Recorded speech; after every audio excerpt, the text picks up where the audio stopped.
So let's get logged into the Ruckus Cloud portal and take a look at the analytics and demographics data that you can get from your users as they connect to your public access service.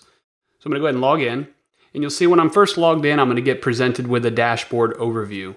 So you can see I've had 2 users in the past 24 hours, a total of 3 sessions, 2 new registrations, and no returning users. And you'll see you'll have some activities such as sessions and users, most popular devices, demographics if the user filled the data in, as well as if you're making it a requirement or an option for people to fill in, as well as some session duration information. And you can see you can click to get more details on it, look at the average duration, total duration, etc.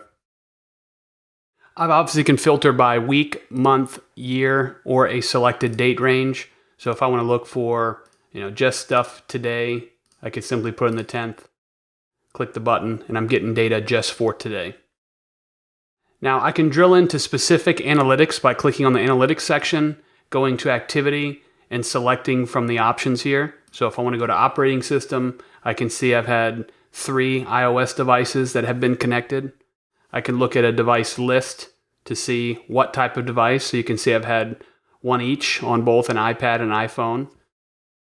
I can look at the browsers that have been used. Of course, it's been Safari on the redirect for my devices. And I can go take a look at registration. So total, new versus returning. I've had no returning users yet, as well as the registration method. If they did it via email, Twitter, if you had social connected, mine have been just via email so far.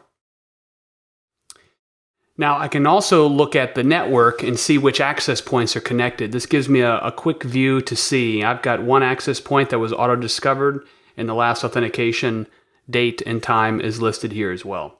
So for some reason, if you had no activity or the APs weren't discovered, this would be a point you want to check and then go into your SCG and verify that everything is all connected. Now I can certainly create additional sites from here. So I've got my 1 stadium site so far, but if I wanted to create a new one, I could just go through the same process. I'll get a configuration set up, and I can apply those to the same process of configuration on the SCG as I did to create this setup.